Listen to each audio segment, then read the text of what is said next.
What's up, everybody? That was for the people claiming Photoshop before I even made this video. Okay, everybody, I'm back.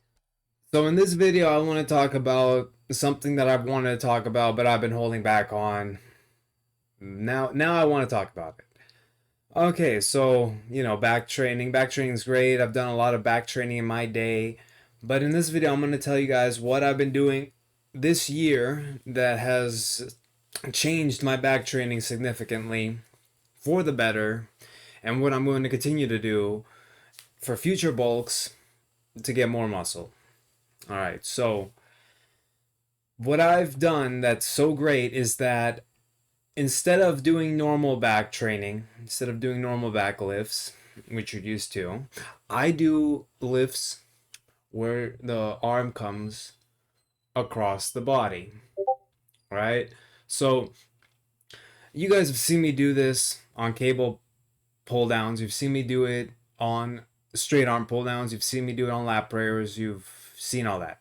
I also do them on rows, on cable rows. You haven't seen that yet, but I'll be posting videos like that eventually.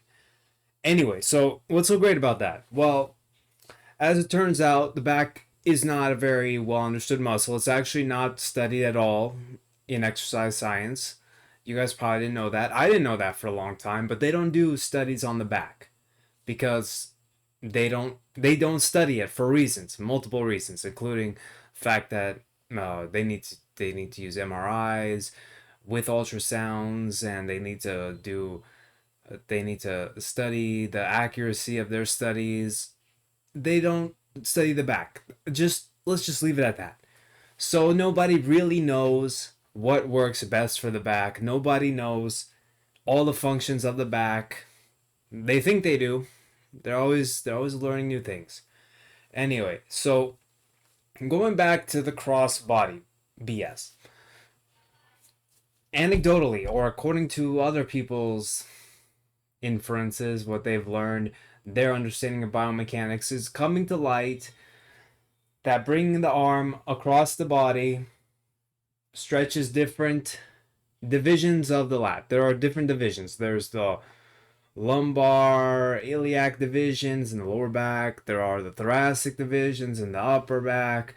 Lower lat, outer lat, upper lat, all that stuff. Just like there are lower traps, mid traps, upper traps, different divisions.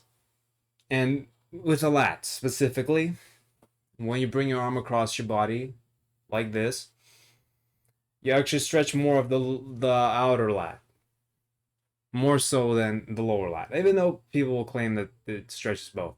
My anecdote is it stretches the outer lat more. And here's something for you. People like to say that they enjoy they enjoy wide grip pull-ups for, well, they say lower lats. They say wide grip pull-ups are for lower lats. But what I found, and you have to think about this, is that a wide grip pull-up is not a full range of motion on your lat because the shoulder, there's multiple functions of the lat.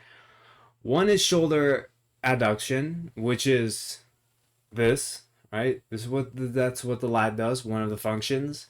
When you do a wide grip pull-up, you come out here, but really your shoulder can abduct here. And instead of pulling straight up, your shoulder can pull like this. And when your shoulder pulls like that across your body, it actually stretches your outer lat more.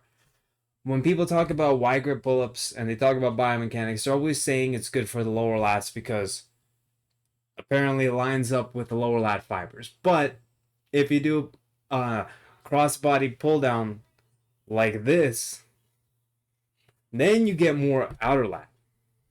That's one variation of crossbody pull downs, which are really great.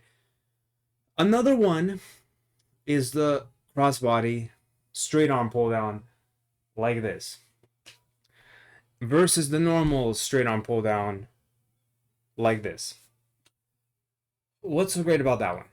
It also stretches the outer lat, but Here's some differences. With that motion, with a normal straight arm pull down overhead, what happens is you come overhead. And people claim that you lose leverage on the lats at the top, so you don't have peak tension in the stretch position when you do a straight arm pull down like that. But when you do a straight arm pull down like this, and you come across like this, you actually never go to 180 degrees of shoulder flexion, that you never come into this position. You're always out here at 150 degrees, 160 degrees, where the leverage on the lat is supposedly maximized, but also because you're coming across your body, you're also stretching a lot more and getting more tension. Better leverage for tension in the lat, in the stretch position. So that's great. You get both the tension and you get the stretch. And I've been doing them. I like them. Get a lot of tension, the lower lats here. Also, until recently, I haven't even noticed, but you can get a good stretch where the lats insert next to the obliques when you do these crossbody variations. So I like both of those.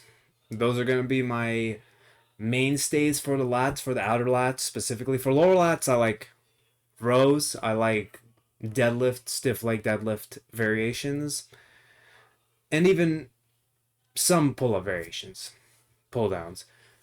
And finally, rows. Now, I've been brainstorming this one. I've been convinced it would be great for the infraspinatus, and I did these yesterday, and I was right. Crossbody rows are an amazing infraspinatus lift, which is something you don't hear very often because nobody ever talks about the infraspinatus. Do you guys know what that is? I mean, I just posted my back, and you should be able to see it. So, yeah. So as it turns out, if you bring your arm across, and see, this is the same with the lats. I hypothesized it, and it was the same. If you do a row that comes around your body like this, and you row this way instead of rowing this way, you actually get more of a stretch in the infraspinatus. You also get a good stretch in all of the back muscles, spine, traps, all that. But here's the thing. With that variation, you'd have to do it on a cable because you wouldn't be able to really do it with free weights. So you would get into a cable position and you would turn your body this way, and as you rotate your torso the opposite direction, your arm would come across your body, and you would get a killer stretch in your back. That's a great variation. I don't know too many variations that hit the infraspinatus very well, of rows at least, but that one does.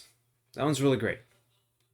And finally, what I've been doing are crossbody